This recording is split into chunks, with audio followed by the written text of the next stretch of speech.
नमस्कार दोस्तों, हमारी आज की कहानी है माँ ने कहा मुझे नौकरी करने वाली बहू नहीं, घरेलू बहू चाहिए।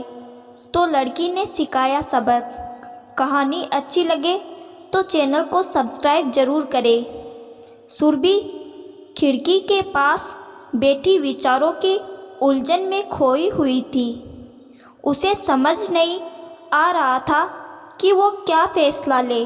विराट बार बार सुरभि को फ़ोन लगा रहा था, लेकिन सुरभि देखकर भी अनदेखा कर रही थी। उसने सोच लिया था कि अब वो उससे कोई रिश्ता नहीं रखेगी। तभी विराट का मैसेज आया, प्लीज़ सिर्फ एक बार मुझसे मिल लो। मैंने सब सोच लिया है कि माँ को कैसे मनाना है। प्लीज़ एक बार मिल लो। मैसेज पढ़कर सुरभि थोड़ी उलझन में पड़ गई। तभी उसकी माँ सुलोचना जी उसके कमरे में आई। उसे गहन विचार में देखकर बोली, क्या बात है बेटा, कुछ परेशान लग रही हो, मैं कुछ मदद करूं? सुरभि ने विराट का मैसेज सुलोचना जी को दिखाया। उसे पढ़ने के बाद सुलोचना जी ने पूछा, तो बेटा तुमने क्या सोचा है? तुम जा रही हो उससे मिलने? पता नहीं मम्मी, कुछ समझ नहीं आ रहा।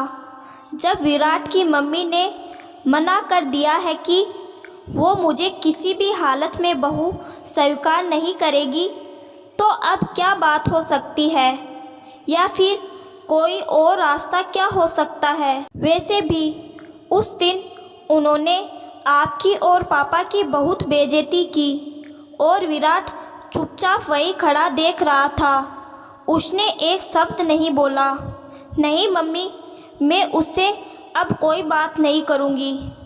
देखो सुरभि बेटा, मैं और तेरे पापा हमेशा तुम्हारे हर फैसले में साथ हैं, लेकिन सब कुछ ख़त्म करने से पहले एक बार मिल लो। कल को यह पछतावा ना रहे कि काश उस दिन मिल लिए होते। सुलोचना जी की बात सुनकर सुरभि ने विराट को मैसेज किया, कहाँ मिलना है? विराट ने सुरभि को फ़ोन किया। दोनों ने तय किया उसी दिन दोनों अपनी फेवरेट कॉफ़ी कैफ़े में मिलेंगे। सुरभि तय समय पर कैफ़े पहुंच गई। वहां पहले से ही विराट को अपना इंतज़ार करते देखा उसे बहुत आश्चर्य हुआ। हमेशा लेट आने वाला विराट आज समय से पहले ही पहुंचकर सुरभि का इंतज़ार कर रहा था। दोनों आमने सामने बैठे थे। कैफ़े में बहुत शोर था, लेकिन उस दोनों के बीच सिर्फ खामोशी थी। विराट ने वेटर को 2 कॉफ़ी का ऑर्डर दिया। सुरभि ने कहा, बोलो क्या कहना चाहते हो, और अब कौन सी ट्रिक से अपनी मम्मी को मनाना चाहते हो? तब तक कॉफ़ी भी आ गई। कॉफ़ी पीते हुए विराट बोला, मैंने माँ से बात की थी और उनकी बात को समझने के बाद मुझे यह समझ आया है कि माँ को नौकरी करने वाली लड़कियाँ पसंद नहीं है। उन्हें अपने घर की बहू बिल्कुल घरेलू टाइप की चाहिए। सुरभि ने बात काटते हुए कहा, विराट अगर तुम्हारी माँ को ऐसी बहू चाहिए तो बात आगे ही क्यों बढ़ाना? क्योंकि मैं नौकरी पेशा हूँ, विराट बोला। देखो सुरभि, अगर तुम नौकरी छोड़कर एकदम घरेलू बहू बन जाओ तो माँ को हमारी शादी से कोई प्रॉब्लम नहीं होगी। विराट तुमको पता भी है तुम क्या कह रहे हो? मुझे यह समझ नहीं आ रहा कि तुम्हारी माँ को नौकरी करने वाली लड़कियों से प्रॉब्लम क्यों है, विराट बोला। बात कुछ खास नहीं है। दरअसल मेरी माँ यह सोचती है कि जो लड़कियाँ नौकरी करती है उनका कैरेक्टर थोड़ा ढीला होता है और अच्छे लड़कों को अपने झूठे प्रेम जाल में फंसाकर फिर उनसे शादी कर लेती है और शादी के बाद नौकरी करने के बहाने बाहर ऐश करती है। इसलिए मैं चाहता हूँ कि तुम नौकरी छोड़ दो, फिर माँ को हमारी शादी से कोई प्रॉब्लम नहीं होगी। और वैसे भी मैं अच्छा खासा कमाता हूँ और मेरी सैलरी भी तुमसे ज़्यादा ही है, तो तुम घर पर रहकर बहू बनकर आराम करो और मैं बाहर नौकरी। विराट की बात सुनकर सुरभि को बहुत गुस्सा आया, लेकिन जगह देखकर अपने गुस्से पर काबू करके बोली, जानते हो विराट, मुझे मेरी मम्मी की एक बात याद आ रही है कि सुरभि एक बार विराट से मिल लो। कल को यह पछतावा ना रहे कि खास उस दिन मिल लिए होते। तुम्हारी बातें सुनकर मैं बहुत खुश हूँ कि तुमसे मिलने का फैसला एकदम सही था। अगर मैं आज तुमसे नहीं मिलती तो मुझे कैसे पता चलता कि मैंने एक घटिया इंसान से प्यार किया, जिसकी सोच बहुत ही घटिया और बेतुकी है।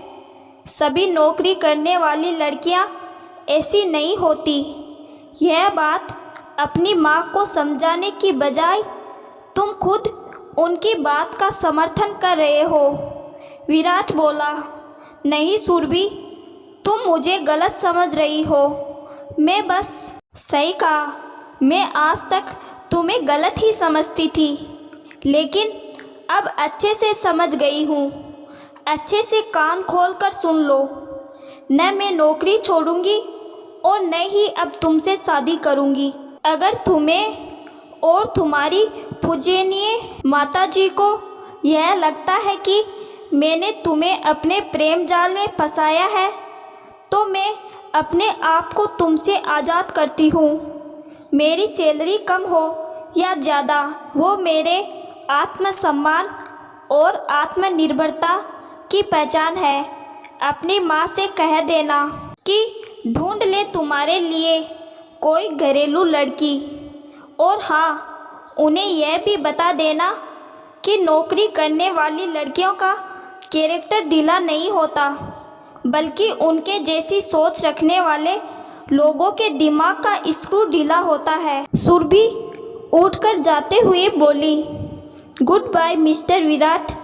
सुरभि कैफे से बाहर आ जाती है और एक गहरी सांस लेती हुई अपनी स्कूटी की तरफ बढ़ जाती है। एक आत्मविश्वास और असीम संतुष्टि का अनुभव करती है, जैसे किसी पंछी को पिंजरे से आज़ाद कर दिया जाता है। ठीक वैसे ही सुरभि भी अपने आप को आज़ाद महसूस कर रही थी। आपको क्या लगता है कि सुरभि का फैसला सही था, या विराट और उसकी माँ की बात उसे मान लेनी चाहिए थी? कमेंट करके ज़रूर बताइएगा। धन्यवाद।